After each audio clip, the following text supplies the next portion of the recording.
Welcome.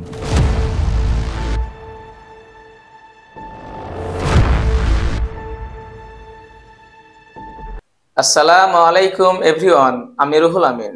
তোমাদের সকলকে হৃদয়ের অন্তঃস্থল থেকে অনিঃশেষ ভালোবাসা ও হার্দিক অভিনন্দন জানিয়ে শুরু করছি আজকের ক্লাস। আজ আমি তোমাদের সামনে আলোচনা করতে চাই চেঞ্জেস অফ টেন্স, তার মানে টেন্স চেঞ্জ। টেন্স চেঞ্জ আসলে কি, এটা আমরা প্রত্যেকেই হয়তো ভালোভাবে জানি না। একটি টেন্স থেকে অন্য আর একটি টেন্সে যে ট্রান্সফার, যে পরিবর্তন, তাকেই আমরা বলবো টেন্স চেঞ্জ। তোমরা যদি খুব ভালোভাবে ন্যারেশন চেঞ্জ শিখতে চাও, তার মানে ন্যারেশন চেঞ্জে যদি তোমরা জিরো থেকে হিরো হতে চাও, তাহলে অবশ্যই তোমাদের জানতে হবে টেন্স চেঞ্জ। কারণ ন্যারেশনে যখন আমরা ন্যারেশন শিখি, ন্যারেশন চেঞ্জ করি, তখন আমাদের এই টেন্স চেঞ্জটা খুব ভালোভাবে শিখতে হবে, না হলেই আমরা ভালোভাবে সেই অ্যান্সারগুলো সলভ করতে পারবো না। তাহলে আমরা আজ সেই টেন্স চেঞ্জ শুরু করছি। তার আগে আমি তোমাদের বলি, তোমরা অবশ্যই যখন এই ভিডিওটি দেখতে শুরু করবে, তখন তোমাদের সঙ্গে যেন অবশ্যই একটা খাতা আর পেন থাকে। কারণ আমি যা কিছু বলবো, যা কিছু তোমরা শুনতে পাবে, সবকিছু সুন্দর করে খাতায় লিখে নেবে এবং বারবার প্র্যাকটিস করলে তোমাদের কাছে এই পরিবর্তনটা একেবারে সহজ হয়ে যাবে। তাহলেই তোমরা ন্যারেশন চেঞ্জকে একেবারে কঠিন না করে সহজ মনে ভাববে, এটা একেবারে এত সোজা, আমি এত সহজভাবে শিখতে পারলাম, এটা তোমাদের মনে হবে। আর তোমরা যদি আমার এই চ্যানেলে নতুন হও, তাহলে অবশ্যই লাইক এবং সাবস্ক্রাইব করবে, এটা কিন্তু ভুলবে না অবশ্যই। তাহলে আমি শুরু করছি এই টেন্স চেঞ্জ। তো টেন্স চেঞ্জ, আমি এর আগের ভিডিওতে তোমাদের সামনে টেন্স নিয়ে একটা সুন্দর ভিডিও করেছিলাম। আমরা প্রত্যেকেই জানি এই টেন্স হচ্ছে 12 প্রকার, টোটাল 12 প্রকার টেন্স। আমরা যদি সেই নামগুলো না জানি, তাহলে আমাদের এই যে পরিবর্তন, টেন্সের যে পরিবর্তন, সেইটা আমাদের কাছে একেবারে ক্লিয়ার হবে না। তাহলে আমরা প্রথমেই একটু অন্যভাবে এই টেন্সের নামগুলো জানবো। আমরা প্রত্যেকে জানি প্রেজেন্ট, পাস্ট, ফিউচার, তিনটে জানি প্রত্যেকেই। আবার এই প্রত্যেকটা টেন্সের আবার 4টা করে ভাগ, তাহলে কত হলো? 3 4 12। কিন্তু আমরা একটু অন্যভাবে বলার চেষ্টা করব। সেটা আবার কিভাবে? আমি এখানে যেমন লিখেছি ইনডিফিনিট, কন্টিনিউয়াস, পারফেক্ট আর পারফেক্ট কন্টিনিউয়াস। ইনডিফিনিট কয়টা? 3টা, প্রেজেন্ট, পাস্ট, ফিউচার। কন্টিনিউয়াস কয়টা? 3টা, প্রেজেন্ট, পাস্ট, ফিউচার। পারফেক্ট কয়টি? 3টি, প্রেজেন্ট, পাস্ট, ফিউচার। এবং পারফেক্ট কন্টিনিউয়াস কয়টি? 3টি, সেটাও প্রেজেন্ট, পাস্ট, ফিউচার। তার মানে 3 3 3 3। তাহলে কত হলো? 3 4 12। তাহলে এই 12 প্রকার টেন্সের যে স্ট্রাকচার, সেগুলি আমরা মনে রাখবো। তাহলে আমরা প্রত্যেকটা বাক্য দেখি, যখন আমরা লিখি কি, যেমন আমি এখানে লিখি I write a letter. Suppose আমি এখানে একটা বাক্য লিখেছি, তাহলে যে কোনো বাক্যকে আগে প্রথমে চিনতে হবে, আইডেন্টিফিকেশন। যদি আমি সেই বাক্যটাকে চিনতে না পারি, তাহলে কিভাবে বুঝবো এটা আসলে কোন টেন্সে আছে আর কোন টেন্সে আমাকে করতে হবে? তাহলে প্রথমে আগে চিনতে হবে। তো আমরা প্রত্যেকটা বাক্য টেন্স অনুসারে কি দেখে চিনবো? সেটা আমরা চিনবো সবসময় ভার্ব দেখে, মানে ভার্বের এরিয়াটা দেখে। তাহলে এখানে কি লেখা আছে? সাবজেক্ট। এখানে কি লেখা আছে? অবজেক্ট। আর এইটা হচ্ছে ভার্বের এরিয়া, মানে এখান থেকে এইটুকু হলো ভার্বের এরিয়া। আর এই ভার্বের এরিয়াটুকুই হচ্ছে প্রত্যেকটা সেন্টেন্স চেনার ফেস, মানে মুখমণ্ডল। আমরা যেমন প্রত্যেকে কি করি? মুখটা দেখে চিনতে পারি এটা আসলে কার ছেলে নামে, ঠিক একই রকম ভাবে প্রত্যেকটা সেন্টেন্স আমরা চিনবো কিভাবে? ওই ভার্বের এরিয়াটা দেখে। তাহলে এই ভার্বের এরিয়াটাকেই বলা হয় ভার্বের সেন্টেন্সের ফেস বলা হয়। কি বলা হয়? এই ভার্বের এরিয়াটাকে বলা হয় সেন্টেন্সের ফেস। যদি আমরা কোনো একটা বাক্য একটা থেকে আর একটা টেন্সে ট্রান্সফার করি, তাহলে এই সাবজেক্টের কোনো পরিবর্তন হবে না, আর অবজেক্টেরও পরিবর্তন হবে না। পরিবর্তন হবে শুধুমাত্র এই ভার্বটার। ভার্ব পরিবর্তন করলে অন্য টেন্স হয়ে যায়। তাহলে আমাদের এই 12টা টেন্সের শুধুমাত্র ফেসগুলো আমরা মনে রাখবো। কিগুলো বললাম? ফেসগুলো, মুখগুলো। আর সেগুলির মাধ্যমেই আজ আমরা এই প্রত্যেকটা টেন্সকে একটা টেন্স থেকে আরেকটা টেন্সে ট্রান্সফার করব। তাই না? তাহলে দেখি এখানে কিভাবে করা যায়। আমরা ইনডেফিনিট জানি এখানে প্রত্যেকে, প্রথমেই বলেছি ইনডেফিনিট। ইনডেফিনিট এটা হচ্ছে তিনটি, একটা প্রেজেন্ট, একটা পাস্ট, একটা ফিউচার। কি কি বললাম? Present, past, future. তাহলে আমরা কিভাবে বুঝবো এটা ইনডেফিনিট? যদি কোনো বাক্যের মধ্যে ভার্বের প্রেজেন্ট ফর্ম মানে ভার্বের যদি বেস ফর্ম থাকে, তাহলে আমাদের একেবারে ভেবে নিতে হবে এটা হবে কোন টেন্স? Indefinite tense. এবার কথা হলো, আমি বললাম প্রেজেন্ট ফর্ম বা বেস ফর্ম মানে ইনডেফিনিট টেন্স, কিন্তু আমাদের একটা কথা মনে রাখতে হবে, ইনডেফিনিট তো আবার তিনটা। কয়টা বললাম? তিনটা না? এটা প্রেজেন্ট, পাস্ট, ফিউচার। তাহলে কি করে বুঝবো কোনটা প্রেজেন্ট, কোনটা পাস্ট, কোনটা ফিউচার, তাই না? তাহলে আমাদের মনে রাখতে হবে, যদি ভার্বের এক নাম্বার ফর্ম আছে আর তার বাম দিকে কোনো কিছুই নেই, ডান দিকে এস এস থাকতেও পারে, নাও পারে, তাহলে সেটা হবে প্রেজেন্ট ইনডেফিনিট টেন্স। আর যদি ভার্বের দুই নাম্বার ফর্ম থাকে, এটা মনে রাখতে হয় খুব ভালোভাবে, ভার্বের দুই নাম্বার ফর্ম মানে ভার্বের V2, ভার্ব টু, তাহলে আমাদের সেটা কি হবে? সেটা হবে পাস্ট ইনডেফিনিট টেন্স। আর যদি ভার্বের এক নাম্বার ফর্ম আছে আর বাম দিকে শ্যাল উইল আছে, তাহলেই আমাদের ভেবে নিতে হবে এটা হলো কি? Future indefinite tense. তার মানে বুঝতে পারলাম, ভার্বের দুই নাম্বার ফর্ম থাকলে পাস্ট ইনডেফিনিট, আর যদি সেই ভার্বের এক নাম্বার আছে কিন্তু বাম দিকে শ্যাল উইল থাকলে ফিউচার ইনডেফিনিট, আর না থাকলেই প্রেজেন্ট ইনডেফিনিট। তার মানে এটা হলো ইনডেফিনিট টেন্স, তাই না? এইভাবে আমাদের এই ফেস গুলো মনে রাখতে হবে। এবার আসি আমরা কন্টিনিউয়াস টেন্সে। কন্টিনিউয়াস টেন্স বলতেই বোঝানো হয় যে যদি কোনো ভার্বের সঙ্গে আইএনজি আছে, আইএনজি যুক্ত আছে, তাহলে আমাদের ভেবে নিতে হবে এটা হলো কোন টেন্স? Continuous tense. দেখি তাহলে এখানে যে কন্টিনিউয়াস টেন্সও আমাদের খুব ভালোভাবে মনে রাখতে হবে। সেটাও আবার কয় প্রকার বললাম? 3 প্রকার, প্রেজেন্ট, পাস্ট, ফিউচার। তাহলে যদি ভার্বের এক নাম্বারের সঙ্গে আইএনজি থাকে, তাহলে আমরা কি ভাবলাম? এইটা হলো প্রেজেন্ট কন্টিনিউয়াস টেন্স। এটা কোন টেন্স বললাম? এটা হলো কন্টিনিউয়াস টেন্স। আর এই কন্টিনিউয়াস টেন্সের এবার বাম দিক দেখে বুঝবো সেটা আসলে প্রেজেন্ট কন্টিনিউয়াস না পাস্ট কন্টিনিউয়াস না ফিউচার কন্টিনিউয়াস, তাই না? তাহলে আমরা তার বাম দিক দেখবো। যদি লেখা থাকে যে এম, ইজ, আর এর মধ্যে যে কোনো একটা, তাহলে আমরা একেবারে ভেবে নেবো এটা হচ্ছে কি? Present continuous tense. যদি ভার্বের সঙ্গে আইএনজি যুক্ত আছে এবং তার বাম দিকে অজ অথবা ওয়ার আছে, তাহলে আমরা একেবারে ভেবে নেবো এটা কি? এটা হচ্ছে পাস্ট কন্টিনিউয়াস টেন্স।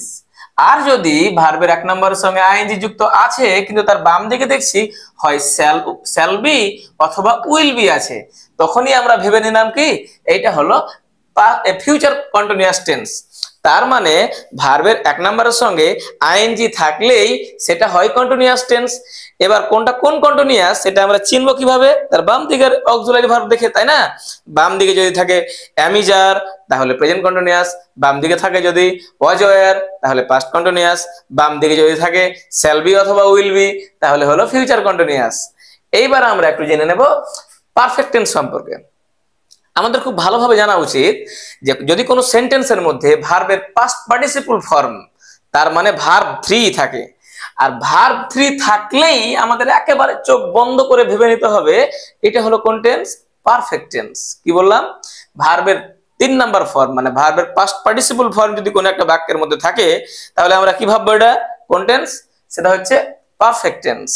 এবার যেমনই আমরা ভেবে নিলাম এটা পারফেক্ট টেন্স, তখনই আমাদের আর একটা কথা মনে রাখতে হবে, আরে পারফেক্ট তো আবার 3টা, একটা প্রেজেন্ট, একটা পাস্ট, একটা ফিউচার, তাই না? তাহলে কিভাবে বুঝবো? একই রকম প্রসেস আমাদের ফলো করতে হবে। তার বাম দিকের অক্সিলারি ভার্ব গুলো দেখতে হবে। যদি ভার্বের 3 নাম্বার ফর্ম থাকে আর যদি তার বাম দিকে হ্যাভ অথবা হ্যাজ থাকে, তাহলে আমরা ভেবে নেব এটা হচ্ছে প্রেজেন্ট পারফেক্ট টেন্স। কি বললাম? ভার্বের থার্ড ফর্ম আছে এবং তার বাম দিকে কি আছে? হ্যাভ অথবা হ্যাজ, যে কোনো একটা আছে, তাহলে আমরা ভেবে নেব এটা কি? তখনই আমরা ভেবে নিলাম এটা হলো প্রেজেন্ট পারফেক্ট টেন্স। যদি ভার্বের 3 নাম্বার ফর্ম থাকে, তাহলে আমরা বুঝতে পেরে গেছি এটা কি? Perfect tense. কিন্তু বাম দিকে দেখছি হ্যাড আছে, হ্যাড, আর হ্যাড থাকলেই সেটা কি হয়? সেটা হয় পাস্ট পারফেক্ট টেন্স। আর যদি দেখি ভার্বের 3 নাম্বারের পরে তার আগে কি থাকছে? হয় শ্যাল হ্যাভ অথবা উইল হ্যাভ। আর যখনই আমরা দেখলাম কোন একটা সেন্টেন্সে শ্যাল হ্যাভ অথবা উইল হ্যাভ আছে তার বাম দিকে, তখনই আমরা ভেবে নিলাম এটা হলো ফিউচার পারফেক্ট টেন্স। তার মানে আমাদের কাছে ক্লিয়ার হয়ে গেছে ভার্বের পাস্ট পার্টিসিপল ফর্ম মানে ভার্বের 3 নাম্বার ফর্ম থাকলেই সেটা হয় কোন টেন্স? Perfect tense. আর পারফেক্ট কত কয়টা? তিনটা, একটা প্রেজেন্ট, একটা পাস্ট, একটা ফিউচার। তাহলে কিভাবে মনে রাখবো? তার বাম দিকের অক্সিলারি ভার্ব দেখে। যদি বাম দিকে থাকে হ্যাভ হ্যাজ তাহলে সেটা হলো প্রেজেন্ট পারফেক্ট, যদি বাম দিকে থাকে হ্যাড তাহলে সেটা হবে পাস্ট পারফেক্ট, আর যদি থাকে বাম দিকে শ্যাল হ্যাভ অথবা উইল হ্যাভ তাহলে আমাদের কাছে একেবারে ক্লিয়ার হয়ে গেল, আরে এটা তো কি, এটা হচ্ছে ফিউচার পারফেক্ট টেন্স। তাহলে আমাদের কাছে ইনডেফিনিট, কন্টিনিউয়াস, পারফেক্ট এই তিন তারিখের 9টা টেন্স একেবারে ক্লিয়ার হয়ে গেছে, এর সবগুলো ফেস গুলো। এবার আমরা জানবো 4 নম্বরে পারফেক্ট কন্টিনিউয়াস টেন্স। কি বললাম? Perfect continuous tense. এটা হয়তো অনেকেই খুব কঠিন ভাবে, কিন্তু একেবারে কঠিন নয়। যদি আমরা একটু ভালোভাবে খেয়াল করি তাহলে আমাদের কাছে এই ব্যাপারটা ক্লিয়ার হয়ে যাবে। সেটা আবার কিভাবে দেখো তাহলে তোমরা। আমরা জানি এখানে একটা আছে পারফেক্ট আর একটা আছে কন্টিনিউয়াস, আর দুটো মিলে হচ্ছে পারফেক্ট কন্টিনিউয়াস টেন্স। তাহলে দেখো কন্টিনিউয়াস মানে আমরা এখানে কি শিখেছি? ভার্বের 1 নম্বরের সঙ্গে আইএনজি। এক ভালো করে খেয়াল করে দেখবে কিন্তু তোমরা সবাই, কিন্তু এখানে অবশ্যই খুব ভালোভাবে খেয়াল করতে হবে। আর যদি না এখানে এটার সঙ্গে যদি গুলিয়ে ফেলো তাহলে হবে না, কিন্তু একেবারে ভালোভাবে দেখো, চোখের পলকও না পড়ে একেবারে। এখানে কি লেখা আছে? ভার্বের 1 নম্বরের সঙ্গে আইএনজি, তার মানে কন্টিনিউয়াস টেন্স। এবার বাম দিকে কি দেখলাম? am is are present continuous, was are past continuous, আর shall be will be future continuous. কিন্তু এখানেও তো কন্টিনিউয়াস টেন্স আছে, তাই না? তাহলে ভার্বের 1 নম্বরের সঙ্গে আইএনজি, তার মানে কন্টিনিউয়াস টেন্স। এবার তার বাম দিকে দেখছি কি লেখা আছে? am is are, was are, shall be will be, এগুলো কোনো কিছুই নেই। বাম দিকে কি আছে? been লেখা আছে। আর যখনই আমরা পেলাম যে ভার্বের 1 নম্বরের সঙ্গে আইএনজি কিন্তু তার বাম দিকে কি? বিন, আর যেমনই বিন পেয়ে গেলাম তখনই ভেবে নিলাম এটা শুধু কন্টিনিউয়াস না, এটা হলো পারফেক্ট কন্টিনিউয়াস টেন্স, তাই না? একেবারে এটা হয়ে গেল কি? Perfect continuous tense. এইবার আমরা শুধুমাত্র been plus V on ING এর বাম দিক দেখবো, তাহলে বুঝতে পেরে যাবো এটা প্রেজেন্ট না পাস্ট না ফিউচার, তাই না? এবার যদি দেখি বাম দিকে লেখা আছে কি হ্যাভ অথবা হ্যাজ, তাহলে সেটা কি হলো? Present perfect continuous tense. যদি থাকে দেখো ভার্বের 1 নম্বরের সঙ্গে আইএনজি কিন্তু তার বাম দিকে কি আছে? বিন আছে। আর যখনই দেখলাম বিন আছে তখনই তার বাম দিক দেখো কি লেখা আছে এখানে? হ্যাড, তাহলে কি হলো? এটা পাস্ট পারফেক্ট কন্টিনিউয়াস টেন্স। এবার যদি দেখি been plus V on ING আছে, তবু আবার তার বাম দিকে শ্যাল হ্যাভ অথবা উইল হ্যাভ আছে, তাহলে আমরা ভেবে নিলাম কি এটা হলো ফিউচার পারফেক্ট কন্টিনিউয়াস টেন্স। তার মানে পারফেক্ট কন্টিনিউয়াস টেন্সটাও আমাদের কাছে একেবারে সহজ হয়ে গেল। কিভাবে? যদি ভার্বের 1 নম্বরের সঙ্গে আইএনজি থাকে এবং তার বাম দিকে যদি বিন থাকে তাহলেই আমরা ভেবে নিলাম এইটা হলো পারফেক্ট কন্টিনিউয়াস টেন্স। এবার তাহলে কিভাবে বুঝবো কোনটা প্রেজেন্ট, কোনটা পাস্ট, কোনটা ফিউচার, তাই না? এবার তার বাম দিক দেখবো, বাম দিকে যদি লেখা থাকে হ্যাভ অথবা হ্যাজ তাহলে হয়ে গেল এটা প্রেজেন্ট পারফেক্ট কন্টিনিউয়াস টেন্স। যদি বাম দিকে থাকে শুধুমাত্র হ্যাড তাহলে সেটা কি হলো? Past perfect continuous tense. এইবার তার বাম দিকে যদি থাকে শ্যাল হ্যাভ অথবা উইল হ্যাভ তাহলে আমাদের কাছে একেবারে ক্লিয়ার হয়ে গেল এইটা হলো ফিউচার পারফেক্ট কন্টিনিউয়াস টেন্স। তার মানে আমরা একেবারে এই 12টা টেন্সের যে ফেস মুখগুলি জেনে গেছি, মানে যেগুলো দেখে আমরা কোন একটা সেন্টেন্সকে আইডেন্টিফাই করতে পারবো, সেই সমস্ত সূত্রগুলি, নিয়মগুলি একেবারে আমাদের একেবারে চোখের সামনে ভাসছে, একেবারে ক্লিয়ার হয়ে গেছে, তাই না? তাহলে এটা একটা কি? ইনডিফিনিটের এইটি হচ্ছে ফেস, কন্টিনিউয়াসের এটা হচ্ছে ফেস, পারফেক্টের এটা ফেস, আর এটা হচ্ছে পারফেক্ট কন্টিনিউয়াসের ফেস। তাহলে এই ফেসগুলোর সঙ্গে ম্যাচ করে এবার শুরু করবো আমরা ফাইনাল খেলা। তার মানে কিভাবে যে টেন্স পরিবর্তন করব, একটা টেন্স থেকে আরেকটা টেন্সে ট্রান্সফার করব, এটা এতক্ষণ শুরু হলো এবার আমাদের ফাইনাল খেলা। তার আগে আমরা শুধুমাত্র আইডেন্টিফিকেশন করলাম, তাই না? কেউ ভিডিও ছেড়ে অন্য কোথাও যাবে না, আর স্কিপ করবে না, অবশ্যই খুব ভালোভাবে শুনবে। আর এখন যে ব্যাপারটা এখানে বলবো সেখানে যেন চোখের তোমাদের পলকও না পড়ে। দেখো তাহলে আমি এখানে একটা বাক্য লিখেছি, আই রাইট এ লেটার। কি লিখেছি এখানে? I write a letter. তাহলে এবার আমরা এই বাক্যটাকে আইডেন্টিফাই করব, মানে চিনবো আসলে এটা কোন টেন্সের মধ্যে পড়ছে। এখানে ইনডেফিনিট না কন্টিনিউয়াস না পারফেক্ট না পারফেক্ট কন্টিনিউয়াস। দেখি তাহলে এখানে কি লেখা আছে। এখানে লেখা আছে ভার্বের 1 নম্বরের সঙ্গে আইএনজি। আমরা প্রথমেই শিখেছি ভার্বের ভি অন থাকে, মানে ভার্বের 1 নম্বর ফর্ম থাকে, তাহলে সেটা হয় ইনডেফিনিট টেন্স। ইনডেফিনিট 3টা শিখেছি, প্রেজেন্ট, পাস্ট এবং ফিউচার। কিন্তু বাম দিকে শ্যাল অথবা উইল থাকলে ফিউচার, না থাকলেই কি প্রেজেন্ট। আর ভার্বের 2 নাম্বার থাকলে সেটা হলো কি? সেটা হলো পাস্ট ইনডেফিনিট। কিন্তু এখানে ভার্বের 1 নাম্বার আছে কিন্তু বাম দিকে শ্যাল উইল কোনো কিছুই নেই, তার মানে ভেবে নিলাম এটা হচ্ছে কোন টেন্স? এটা হলো প্রেজেন্ট ইনডেফিনিট টেন্স। তাহলে যদি আমি নারেশন চেঞ্জ করি তাহলে কি করতে হবে?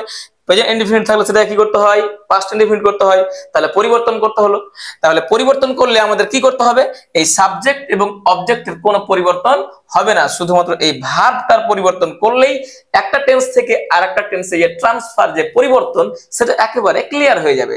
দেখি তাহলে কিভাবে করা যায়। তাহলে আমি কি করব, এই সাবজেক্ট এবং অবজেক্টের কোনো পরিবর্তন হয় না, তাহলে আমি এখানে লিখে দিলাম আই। এখানে কি ছিল, এ লেটার, LETTER লেটার। এইবার দেখো এখানে তোমরা, এখানে ছিল ভার্বের প্রেজেন্ট ফর্ম, যদি আমি এটাকে করি পাস্ট ইনডিফিনিট টেন্স, তাহলে কি করতে হবে, পাস্ট ইনডিফিনিট মানে আমরা এখানে দেখেছি যে ভার্বের 2 নম্বর ফর্ম হবে, আর তার সঙ্গে এদিকেও কোনো কিছু নেই, এদিকেও কোনো কিছু নেই, তার মানে ভার্বের 2 নম্বর ফর্ম করলেই হয়ে যায়। তাই রাইটের পাস্ট ফর্ম কি, রাইট, রোট, আর থার্ড ফর্ম রিটেন। তাহলে এখানে রাইট, রোট, তারপর কি হবে এখানে, রোট, WROTE, রোট। তাহলে আই রোট এ লেটার। তাহলে পরিবর্তনটা কত সোজা, তাই না? শুধুমাত্র এই ভার্বটার পরিবর্তন হয়েছে। দেখো এখানে ছিল রাইট, এখানে হয়েছে রোট, এখানে আই ছিল আই আছে, এখানে এ লেটার ছিল এ লেটার আছে। তার মানে সাবজেক্ট এবং অবজেক্টের কোনো পরিবর্তন হয়নি। শুধুমাত্র এই বাক্যটা না, যদি বাক্যটা অনেক বড় হয়, এই সেন্টেন্সটা যদি অনেক বড় হয়, তাহলেও শুধুমাত্র এই ভার্বটা পরিবর্তন করলেই এই বাক্যটা পরিবর্তন হয়ে যায় একটা টেন্স থেকে আরো একটা টেন্সে। আমরা যদি বলি না না, আমি এই বাক্য, যে বাক্যটা এখানে আছে, এই বাক্যটাকে আমি এবার কি করব, এবার কন্টিনিউয়াস টেন্স বানাবো, তাহলে কোনো অসুবিধা নেই। আমাদের একটা কথা মনে রাখতে হবে, কন্টিনিউয়াস টেন্স মানেই ভার্বের সঙ্গে আইএনজি, না? ভার্বের কয় নম্বরের সঙ্গে আইএনজি, ভার্বের প্রেজেন্ট ফর্মের সঙ্গে আইএনজি। তাহলে এখানে কি লেখা আছে, রাইটিং, রাইট আছে WRITE। যদি আমি এর সঙ্গে আইএনজি লাগাই, ভার্বের সঙ্গে কিভাবে আইএনজি যুক্ত করতে হয় তার আমি একটা সুন্দর ভিডিও করে অলরেডি দিয়েছি। তোমরা অবশ্যই সেই ভিডিওটা দেখলে তোমাদের এই যে আইএনজি যুক্ত করার যে নিয়ম কানুনগুলো একেবারে ক্লিয়ার হয়ে যাবে। তাহলে দেখো এখানে কি লেখা আছে, রাইট, WRITE। যদি কোনো ভার্বের সাথে শুধুমাত্র একটা ই থাকে, তাহলে সেটা আইএনজি যুক্ত করার সময় বাদ যায়। তাহলে আমি বাদ দিয়ে দিলাম, এবার লাগিয়ে দিলাম আইএনজি। তার মানে কি, কন্টিনিউয়াস টেন্স করছি, সাবজেক্ট এবং অবজেক্টের কোনো পরিবর্তন হবে না, যা থাকবে তাই, তাই না? কিন্তু কি পরিবর্তন হবে, কন্টিনিউয়াস করলে, কন্টিনিউয়াস আমি এখানে করলাম কি, ভার্বের সঙ্গে আইএনজি, এবার কন্টিনিউয়াস হয়ে গেছে অলরেডি এখানে। এবার কোন কন্টিনিউয়াস ঠিক হয়নি, প্রেজেন্ট না পাস্ট না ফিউচার। যদি হয় প্রেজেন্ট, তাহলে তার বাম দিক দেখবো, অ্যামিজার করবো। যদি পাস্ট, তাহলে ওয়াজ ওয়্যার, আর ফিউচার করলে শ্যাল বি অথবা উইল বি। আমি যদি বলি না না, এই বাক্যটাকে আমি কি করবো, পাস্ট কন্টিনিউয়াস করবো, তাহলে পাস্ট কন্টিনিউয়াস মানে ওয়াজ অথবা ওয়্যার ইউজ করতে হবে, তাই না? তাহলে আয়ের পরে কি বসে, ওয়াজ। তাহলে কিসের পরিবর্তন হলো, এই সাবজেক্টের পরিবর্তন হয়নি, অবজেক্টের পরিবর্তন হয়নি, শুধুমাত্র এই ভার্বটার পরিবর্তন হলো, তাই না? তাহলে যে কোনো বাক্যকে আমরা শুধুমাত্র এই ভার্বের এই ফেসটাকে চেঞ্জ করলেই হয়ে যায় একটা টেন্স থেকে আরো একটা টেন্স। তাহলে এই পরিবর্তনটাই যে যত বেশি পারবে, তার কাছে ন্যারেশন চেঞ্জ তত বেশি সহজ। আমরা সবচেয়ে ন্যারেশন চেঞ্জ করার সময় সবচেয়ে বেশি ভুল করি এই যে টেন্স চেঞ্জে, একটা টেন্স থেকে আরেকটা টেন্সে যে পরিবর্তন, এটাতে আমরা সবচেয়ে বেশি ভুল করি। আর এটার জন্যই আমাদের কাছে ন্যারেশন চেঞ্জ মনে হয় বাপরে কত কঠিন, তাই না? আশা করি এই ভিডিওটা দেখার পর তোমাদের কাছে এই ন্যারেশন চেঞ্জ এর যে পরিবর্তন, টেন্স চেঞ্জের পরিবর্তন, এর সমস্যা আর থাকবে না। আমরা বেশ আরো কয়েকটা উদাহরণ দেখবো, তাহলে আমাদের কাছে একেবারে ক্লিয়ার হয়ে যাবে। দেখো এবার, সীমা works in the field। কি বললাম এখানে, সীমা ওয়ার্কস ইন দা ফিল্ড। যদি আমি বলি এই বাক্যটাকে কি করব, পাস্ট ইনডিফিনিট টেন্স করব, তাহলে কিভাবে করা যায়, একেবারে সোজা। দেখো প্রথমে আমরা চিনব বা এই সেন্টেন্সটাকে আগে, কি লেখা আছে, সীমা ওয়ার্কস ইন দা ফিল্ড। এখানে কি লেখা আছে, ভার্ব দেওয়া আছে। ভার্বের কয় নাম্বার ফর্ম, 1 নাম্বার ফর্ম, মানে ভার্বের প্রেজেন্ট ফর্ম। ভার্বের প্রেজেন্ট ফর্ম থাকলে সেটা কি হয়, ইনডিফিনিট টেন্স, ভার্বের ইনডিফিনিট টেন্স। তার সঙ্গে যদি বাম দিকে শ্যাল উইল থাকলে ফিউচার, আর না থাকলে প্রেজেন্ট, আর ভি টু থাকলে কি বললাম, পাস্ট। তাহলে এখানে ভার্বের বাম দিকে শ্যাল উইল নেই, তাহলে এটা কি হলো, এটা হলো প্রেজেন্ট ইনডিফিনিট টেন্স। তাহলে এই প্রেজেন্ট ইনডিফিনিট কি করব, পাস্ট ইনডিফিনিট করব। তাহলে এই যেখানে যে ভার্ব আছে এটা খালি পরিবর্তন করতে হবে। তাহলে কি হবে বাক্যটা, এটাকে ভার্বের 2 নাম্বার ফর্মে নিয়ে আসতে হবে, এইটাকে ভার্বের 2 নাম্বার ফর্মে নিয়ে আসতে হবে। তাহলে পরিবর্তন কেমন হলো, SIM, সীমা, ওয়ার্কটা কি হবে, WORKED, ওয়ার্ক, এর হয়ে গেছে V2, ভার্বের 2 নাম্বার ফর্ম হয়ে গেল অলরেডি। এবার in the field, in the field. তার মানে আমরা এখানে বুঝতে পারলাম শুধুমাত্র ওই ভার্বটা পরিবর্তন হচ্ছে, সাবজেক্ট এবং অবজেক্ট পরিবর্তন হচ্ছে না, তাই না? এবার আমি যদি বলি না না এই বাক্যটাকে আমি এবার কি বানাবো, এবার পারফেক্ট টেন্স বানাবো, তাহলে পারফেক্ট টেন্স করলে কি হয়? পারফেক্ট টেন্স করলে আমি যদি বলি পাস্ট ইনডিফিনিট করেছি, তো এবার পাস্ট কি বানাবো, এবার পারফেক্ট বানাবো, পারফেক্ট। তাহলে দেখো পারফেক্ট, একটা কথা আমাদের মনে রাখতে হবে, যে টেন্স বানাবো সেই টেন্সটা ভাবতে হবে। দেখো কি পারফেক্ট তৈরি করব, পারফেক্টে নিয়ে যাব, তাহলে পারফেক্ট মানে ভার্বের 3 নম্বর ফর্ম, তাই না? তাহলে ওয়ার্কের 3 নম্বর ফর্ম কি? WORKED, ওয়ার্কড হয়ে গেছে। এর বাম দিকে কি প্রথমে লাগবে? সাবজেক্ট। কি ছিল এখানে? সীমা। আর ওদিকে কি ছিল? এক্সট্রা ওয়ার্ড গুলা, ইন দ্য ফিল্ড, তাই না? এইবার দেখো এখানে আমরা বুঝতে পেরে গেছি পারফেক্ট মানে হচ্ছে ভার্বের 3 নাম্বার ফর্ম, কিন্তু এখানে বলেছে পাস্ট, তখন আমরা তার বাম দিক দেখো, বাম দিকে কি লাগবে? অথবা হ্যাড লাগবে, তাহলে শুধুমাত্র এখানে হ্যাড দিতে হবে। তাহলে কি হলো? হ্যাড আর ভার্বের 3 নাম্বার ফর্ম। তাহলে দেখো এইখান থেকে এইটুকু পরিবর্তন হয়েছে, সাবজেক্ট এবং অবজেক্টের কোনো পরিবর্তন হয়নি। Seema had work in the field. তার মানে আমরা এখানে ক্লিয়ার হয়ে গেলাম কিভাবে পরিবর্তনগুলো করতে হচ্ছে। একটা কথা খুব ভালোভাবে মনে রাখবে, কিপ ইন মাইন্ড, সেটা আবার কি, যে কোনো বাক্য ইনডিফিনিট, কন্টিনিউয়াস এবং পারফেক্ট, এই তিনটার মধ্যে, তিনটা মানে 3 থেকে 9টা টেন্সের মধ্যে ট্রান্সফার থাকবে। আমি ইনডিফিনিটকে কন্টিনিউয়াস করতে পারি, কন্টিনিউয়াসকে পারফেক্ট করতে পারি, পারফেক্টকে ইনডিফিনিট বা কন্টিনিউয়াস করতে পারি, এই যে পরিবর্তন করতে পারি, কিন্তু এই টেন্সগুলোকে আমরা এই টেন্সের মধ্যে নিয়ে আসতে পারবো না, কারণ পারফেক্ট কন্টিনিউয়াস টেন্স এই যে এর 3টা আছে না, এর মধ্যেই থাকবে। ওরা থাকবে ওর মধ্যে ট্রান্সফার, আর এরা থাকবে এর মধ্যে ট্রান্সফার। তাহলে আশা করি ওইখানকার পরিবর্তনগুলো হয়ে গেছে, কিন্তু এই যে এখানে পারফেক্ট কন্টিনিউয়াস টেন্স, এর একটা পরিবর্তন করি আমরা। এখানে আমি একটা বাক্য লিখেছি, Amal has been reading English for an hour. তাহলে কি বললাম? ভার্বের 1 নম্বরের সঙ্গে আইএনজি, তার মানে এটা হচ্ছে কন্টিনিউয়াস টেন্স, কিন্তু দেখলাম বাম দিকে বিন লাগা আছে। আর যখনই দেখলাম এখানে বিন, তার মানে শুধু কন্টিনিউয়াস না, এটা হচ্ছে পারফেক্ট কন্টিনিউয়াস টেন্স। এবার তার বাম দিকে দেখলাম হ্যাজ লেখা আছে, এখানে কি লেখা আছে? হ্যাজ। তা যদি আমি এই বাক্যটাকে পাস্ট পারফেক্ট কন্টিনিউয়াস টেন্স করি, তাহলে কি করতে হবে? শুধুমাত্র এই যে এখানে যে অক্সিলারি ভার্বটা আছে সেটার পরিবর্তন করতে হবে। তার মানে আমি যদি এই বাক্যটাকে পাস্ট পারফেক্ট কন্টিনিউয়াস টেন্স করি, তাহলে শুধুমাত্র এখানে হ্যাড করে দিলেই হয়ে যায়। দেখো এখানে হ্যাভ হ্যাড ছিল, হ্যাড, বাকি বিন ভিওন আইএনজি, বিন ভিওন আইএনজি, এগুলোর কোনো পরিবর্তন হয়নি। দেখো এখানে বিন ভিওন আইএনজি, এখানে কোনো পরিবর্তন হয়নি। আর আমি যদি বলি না না এটাকে কি বানাবো? ফিউচার বানাবো, তাহলে ফিউচার পারফেক্ট কন্টিনিউয়াস টেন্স গুলো কি হবে? হয় শ্যাল হ্যাভ অথবা উইল হ্যাভ, যে কোনো একটা লাগবে। তাহলে এইভাবে আমরা যে কোনো টেন্সের যে পরিবর্তন এগুলো আমরা করতে পারি। যখন আমরা ন্যারেশন চেঞ্জ করি তখন কি থাকে? যদি রিপোর্টেড স্পিচের মধ্যে প্রেজেন্ট পারফেক্ট কন্টিনিউয়াস টেন্স থাকে, তাহলে আমরা যদি এটাকে পাস্ট পারফেক্ট কন্টিনিউয়াস টেন্স করি, তাহলে আমাদের কি করতে হবে? এইভাবে পরিবর্তনগুলো করতে হবে। আর যদি আমরা এভাবে পরিবর্তনগুলো করতে পারি, তাহলে আমাদের কোনো সমস্যাই হবে না। আমি এখন তোমাদের কয়েকটা কাজ দিচ্ছি, দেখো তোমরা সবাই দেখো। তাহলে এখানে আমি এখানে 3টা বাক্য লিখেছি। তো আজকে তাহলে আমরা এই 3টে বাক্যকে, এই 3টা সেন্টেন্সকে একটা টেন্স থেকে আরো একটা টেন্সে ট্রান্সফার করব। তো এই যে পরিবর্তন কিভাবে হয় তার যে আমরা এতক্ষণ ধরে শিখলাম, তো কেমন পারি দেখি। তোমরা সবাই আমার সঙ্গে সঙ্গে কিন্তু এগুলো উত্তর করবে আর আমার সঙ্গে সঙ্গে বলবে এবং মিলাবে। দেখো এখানে কি লেখা আছে। এখানে এই বাক্যটা লেখা আছে we have done the work. কি লেখা আছে এখানে? We have done the work. তার মানে এখানে কি লেখা আছে? ভার্বের 3 নাম্বার ফর্ম লেখা আছে এখানে। আর যখনই আমরা এটা দেখতে পেলাম তখনই ভেবে নিলাম এই যে 3 নাম্বার থাকলেই পারফেক্ট টেন্স হয়, এবং তার বাম দিকে দেখছি হ্যাভ হ্যাজের মধ্যে আছে, তাহলে হ্যাভ আই থাকলে প্রেজেন্ট পারফেক্ট টেন্স, তাই না? এবার এই বাক্যটা কি করতে হবে? পাস্ট পারফেক্ট করতে হবে। তার মানে আমাদের শুধুমাত্র এই যে এই ভার্বের যে এরিয়া এইটুকুই পরিবর্তন করতে হবে, সাবজেক্ট এবং অবজেক্টের পরিবর্তন হবে না। তাহলে আমরা লিখে ফেলি, উই এখানে লিখলাম, আর ওদিকে কি লেখা ছিল? এখানে দ্য ওয়ার্ক, এটা লিখলাম। এইবার পারফেক্ট থেকে আবার পারফেক্টই করলে ভার্বের 3 নাম্বার থাকে, তো ডিওএনই ডান থেকেই গেল। এখানে ছিল প্রেজেন্ট, করতে হবে পাস্ট, তার মানে কি করতে হবে? শুধুমাত্র হ্যাড লাগাতে হবে এখানে। তাহলে এখানে শুধুমাত্র কি লাগালাম? হ্যাড। তাহলে এই যে পরিবর্তন ভার্বটার, এই যে ছিল এখানে কি পাস্ট পারফেক্ট টেন্স হয়ে গেল না প্রেজেন্ট পারফেক্ট টেন্স ছিল আর হয়ে গেল পাস্ট পারফেক্ট টেন্স।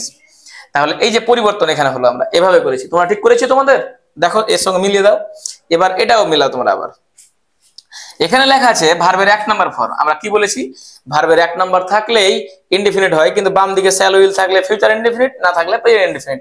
বাম দিকে শ্যাল উইল আছে, তার মানে এটা ভেবে নিলাম এটা হচ্ছে কি, এটা হচ্ছে ফিউচার ইনডিফিনিট টেন্স। এবার এটা কি করতে হবে? সিম্পল পাস্ট করতে হবে। সিম্পল পাস্ট মানে পাস্ট ইনডিফিনিট টেন্স। আবারও দেখো তাহলে এই ভার্বটার পরিবর্তন হবে, সাবজেক্ট এবং অবজেক্টের কোনো পরিবর্তন হবে না। তাহলে যদি আমরা এটাকে পরিবর্তন করি তাহলে কি হবে? দেখো এখানে সাবজেক্ট লিখে ফেলেছি, এবার এদিকে কি লেখা আছে? অবজেক্ট কি? সংস। তাহলে এটাও লিখে ফেলেছি। তাহলে পাস্ট ইনডিফিনিট মানে কি? পাস্ট ইনডিফিনিট মানে হচ্ছে ভার্বের 2 নাম্বার ফর্ম বা সিম্পল পাস্ট মানে। তাহলে সিং থেকে কি হবে? স্যাং, SANG, স্যাং। তাহলে এই যে হয়ে গেল ভার্বের 2 নাম্বার ফর্ম। তাহলে দেখো এখানে এই ভার্বটুকুর শুধুমাত্র পরিবর্তন। সিম্পল পাস্ট, এখানে পাস্ট ইনডিফিনিট ছিল বলে পাস্ট ইনডিফিনিটের এই বাক্যের মধ্যে গঠন। আমি যখন সিম্পল পাস্ট করলাম তখন এই সিম্পল পাস্টের গঠন এখানে চলে আসলো, তাই না? তার মানে সাবজেক্ট এবং অবজেক্টের কোনো পরিবর্তন হলো না। এই যে এটা পরিবর্তন। আমি এবার এখানে দেখি কি লেখা আছে। He is listening music. Listening music মানে সে মিউজিক শুনছে, সে গান শুনছে। তাহলে এখানে কি লেখা আছে? ভার্বের সঙ্গে আইএনজি, তার মানে ভেবে নিলাম ভার্বের সঙ্গে আইএনজি, তার মানে কন্টিনিউয়াস টেন্স। এবার তার বাম দিক দেখে কি লেখা আছে? অ্যামিজারের মধ্যে আছে। তাহলে অ্যামিজার থাকলে প্রেজেন্ট কন্টিনিউয়াস টেন্স। এটা কি করতে হবে? এটা করতে হবে পাস্ট কন্টিনিউয়াস টেন্স। তার মানে সাবজেক্টেরও কোনো পরিবর্তন হবে না, আগে লিখে ফেললাম। অবজেক্টেরও কোনো পরিবর্তন হবে না। তাহলে আমি সাবজেক্ট এবং অবজেক্ট লিখেছি, এবার সেটাও আবার কন্টিনিউয়াস করতে হবে। কন্টিনিউয়াস মানে ভার্বের সঙ্গে আইএনজি কিন্তু রাখতেই হবে। তাহলে লিসেনিং, LISTENING, লিসেনিং আমি রেখে দিলাম। কিন্তু বাম দিকে কি লেখা ছিল? ইজ, মানে অ্যামিজারের মধ্যে আছে, সেটা তাহলে পাস্ট করতে হবে। তাহলে কি হবে? ওয়াজ এর মধ্যে। তাহলে হি এর পরে কি বসে? ওয়াজ। তার মানে আমাদের কাছে একেবারে ক্লিয়ার হয়ে গেছে। তোমরা যেগুলো যারা আমার সঙ্গে করছিলে মিলিয়ে দেখো ঠিক আছে কি, তাই না? তার মানে আমাদের কাছে এই যে টেন্স চেঞ্জ বা টেন্স পরিবর্তন, একটা টেন্স থেকে আরো একটা টেন্সে যে কিভাবে পরিবর্তন করতে হয়, এই পরিবর্তনটা আশা করি আর তোমাদের কাছে কঠিন থাকলো না, একেবারে সহজ হয়ে গেল। কিসের মাধ্যমে? এই ফেসগুলির মাধ্যমে। ইনডিফিনিট, কন্টিনিউয়াস, পারফেক্ট এবং পারফেক্ট কন্টিনিউয়াস, এই প্রত্যেকটা টেন্সের যে ফেসগুলো আছে এগুলো পরিবর্তন করলেই একটা টেন্স থেকে আর একটা টেন্সে যে ট্রান্সফার সেটা হয়ে যায়। আমাদের এই কথাটাই খুব ভালোভাবে মনে রাখতে হবে। সাবজেক্ট, অবজেক্ট বা আদার্স ওয়ার্ডের কোনো পরিবর্তন হবে না, শুধুমাত্র ভার্বটার পরিবর্তন হবে। এই ভার্ব এরিয়ার পরিবর্তন হয়ে গেলে আমরা ভেবে নিলাম যে এই বাক্যটার পরিবর্তন এক টেন্স থেকে আরেকটা টেন্সে হয়ে গেছে। তাহলে আমাদের এই ন্যারেশনে বা ন্যারেশন চেঞ্জ শিখতে গিয়ে আর আমাদের কোনো রকমের সমস্যাই থাকবে না। অবশ্যই আমরা এরপরে যদি ন্যারেশন চেঞ্জ করি তাহলে যে টেন্সের যে পরিবর্তনগুলি এটা আমাদের কাছে আর বাধা হয়ে দাঁড়াবে না। তাহলে এভাবেই আমরা ন্যারেশন চেঞ্জকে আরো ভালোভাবে শিখতে পারবো। অসংখ্য ধন্যবাদ ও শুভকামনা জানিয়ে আজকের মতো এখানেই শেষ করছি। দেখা হবে পরবর্তী ভিডিওতে। বাই।